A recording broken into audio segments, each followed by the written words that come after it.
અમદાવાદમાં કોર્પોરેશન ચૂંટણીના બરાબરનો માહોલ ગરમાઈ રહ્યો છે। ચાંદોડિયા વોર્ડના ગોતા વિસ્તારમાં 3 મતદાન કેન્દ્રો છે। 3 જુદી જુદી સ્કૂલમાં 10થી વધુ બૂથ કાર્ય છે। ત્રણેય સ્થળોએ મતદાન કરવા માટે મતદાતાઓ ઉમટ્યા છે। વોટ કરે ગુજરાત।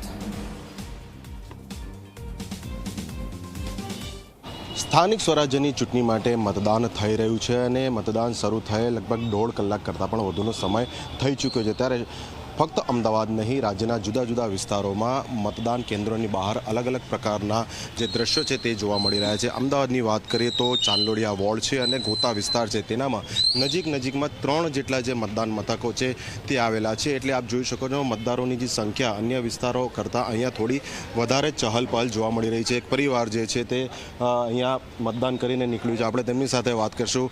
સાહેબ, મતાધિકારનો ઉપયોગ કર્યો, શું ધ્યાનમાં રાખીને આપે મત આપ્યો છે? મત અધિકારમાં એવું છે કે જે કામ કરે ને એને મત આ વખતે આપવાનો નક્કી કરેલું હતું, બરાબર, જેથી કરીને વિકાસના કામો બી થાય અને કોઈ એમને બેસી ના રહે। 5 વર્ષ સુધી કોઈ જોવા ના આવે અને કોઈ મત આપવાનો અધિકાર એ છે નહીં ઉમેદવારને। બિલકુલ, નાગરિક તરીકે તમે તમારા મતાધિકારનો ઉપયોગ કર્યો છે। અન્ય નાગરિકોને શું અપીલ કરશો કે જે ઘરે બેસી રહે છે અને સરકાર કે તંત્ર સામે ફક્ત ફરિયાદ કરે છે, મત નથી આપતા?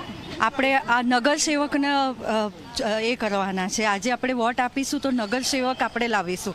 એટલે તમને કહેવાનો હક છે। જો અગર એ કામ ના કરે તો તમે એમને કહી શકો છો, પણ તમે વોટ જ નહીં આપો તો તમે એના સામે બોલી કઈ રીતે શકશો? એટલે પ્લીઝ બધા વોટ આપો, જેથી આપણે એમને કહેવાનો અધિકાર છે।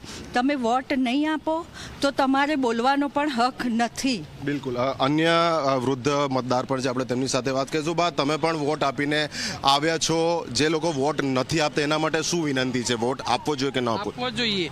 વોટ દરેકે નાગરિકની ફરજ છે, વોટ આપવો જોઈએ।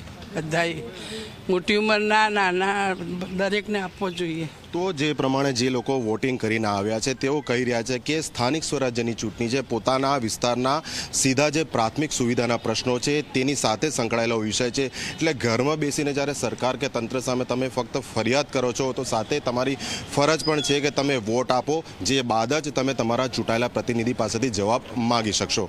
કેમેરા પર્સન મુકેશ ચૌહાણ સાથે અર્પણ કાયદાવાલા, ઝી મીડિયા, અમદાવાદ।